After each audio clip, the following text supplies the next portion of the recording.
Alright, so first things first, you're going to want to find your sample. And personally, I like to go through YouTube and just search up old jazz songs.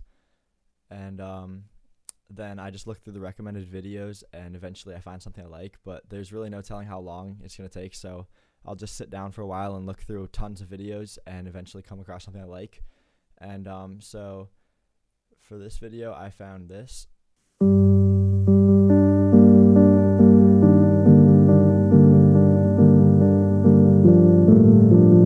So after you find your sample, you're going to want to start off by finding where you want to start the sample. And so I'm going to want to do that. You can look at the wave and find pretty easily where you want to start. So I'm going to start right here. And then I'm going to drag it over here where I start at the start of the measure. And then just using Alt and your mouse, you can trim it a little bit so that it fits better. So that's the good start. And now I'm going to find the end of the sample. I'm going to start looping it so that I can find it better.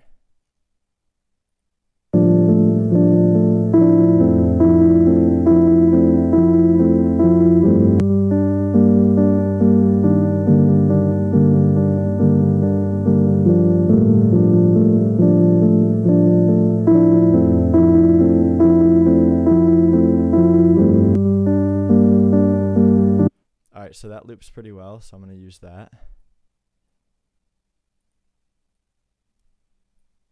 And then I'm going to change the BPM until I fit it in about 4 bars.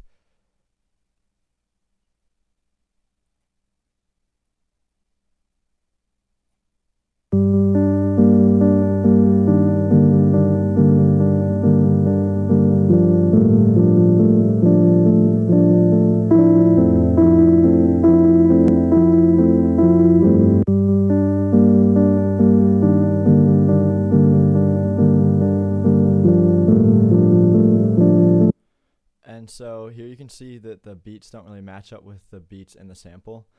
So I'm going to start off now by finding where it matches best here. And that is pretty good, but I think I'm going to trim this down here. Alright, that fits pretty good.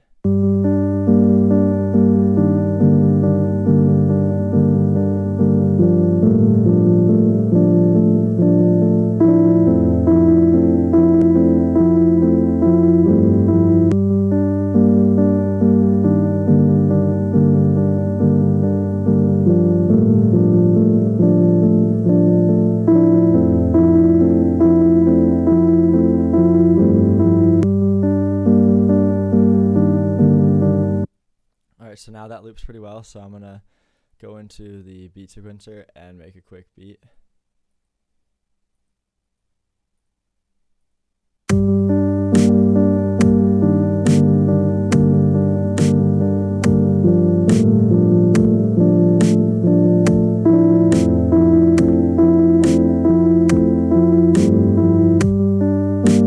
And so that lines up pretty good. The next thing I like to do then is actually make some nice drum samples, and I'm gonna just use drum samples that I've already made because I don't want to take the time to do that right now, but I will make another video on how I make drum samples. But let me just get out some samples that I have.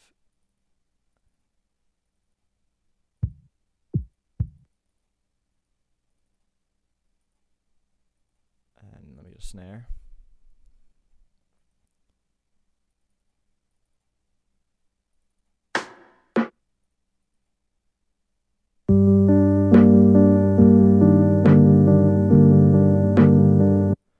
So that sounds a lot better now. The kick is a little quiet though, so I'm going to open up Isotope Alloy 2, which is what I like to use mixing and mastering, but really all I'm doing in it is turning up the volume to give it a little more power.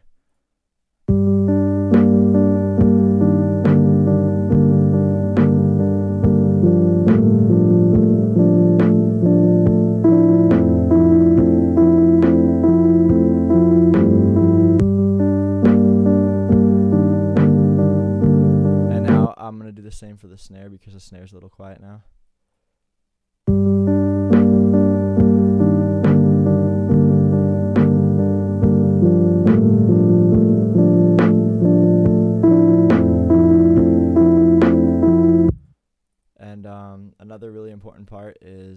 sidechaining. So what I do is I clone my kick, and then I'm going to name it the ghost for a ghost kick, and I put that to the nearest open track in the mixer. And so when you're sidechaining, you need to turn off the track going to the master track, so when the ghost kick plays, it's not going to make any noise in the overall master track.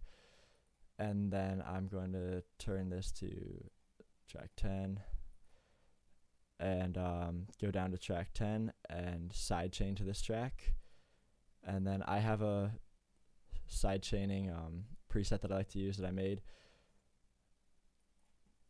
And so now it'll sidechain from the ghost kick to the sample.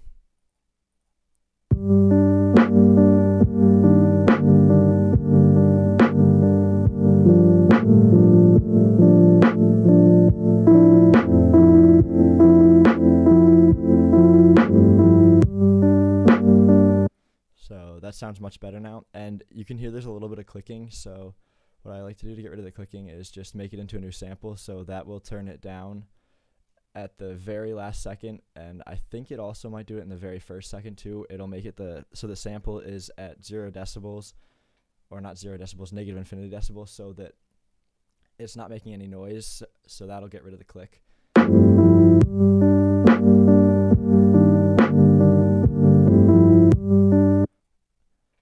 I don't know if that worked actually, but sometimes it works, sometimes it doesn't. So now I'll make the beat a little more interesting.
Alright, now I'm going to add some hi-hat.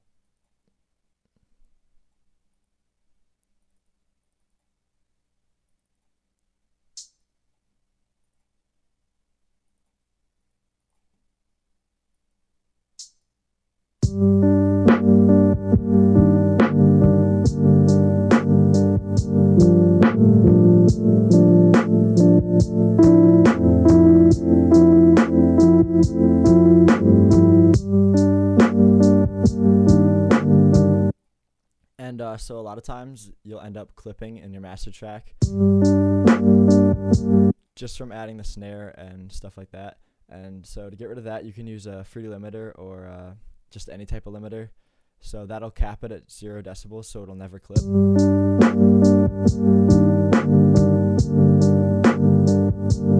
And that just makes it sound much, much cleaner.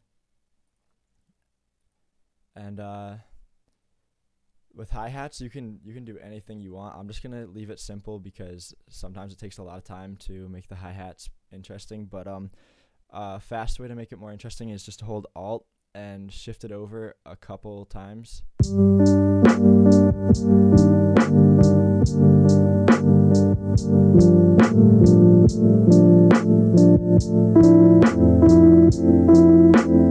And that just gives it a little bit more interesting flair to it, I guess. And then, of course, since it's a lo-fi hip-hop song, you're going to need to loop that.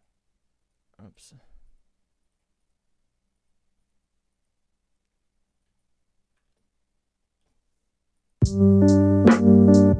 And you're also going to want to make an automation clip with the master and fade it in and fade it out.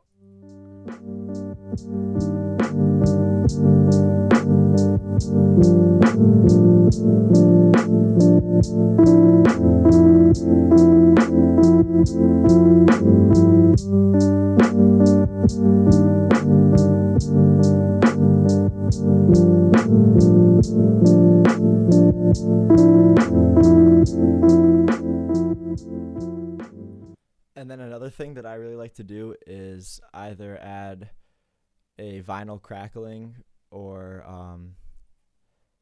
some like bird noises that just fills up, like gives it a little bit of atmosphere behind it and fills up the song. Don't know what I just said, but it didn't sound right. So I'll do a little bit of vinyl. And if you have a sample that's not fitting right, like here you can see that it doesn't last exactly 4 bars, you can go here and make it so that it lasts exactly 4 bars, and that's a nice trick that I've learned.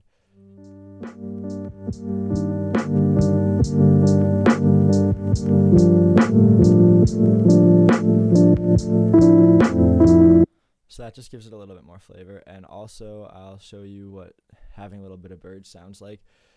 You can really use anything you want, any sort of noises at all, but it adds just a little bit extra to the song.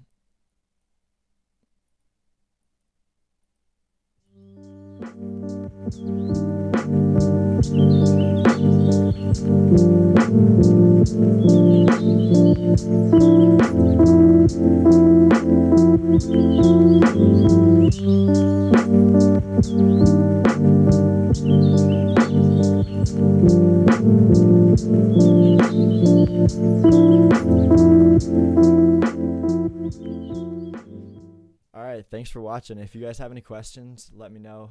Leave me a comment, and I will help you out as best I can. I'm going to make some more videos doing playthroughs like this where I just make a song, and I will also do some specific videos on like making the drum samples and other stuff like that, maybe on finding the samples on YouTube or wherever else. But that's basically it.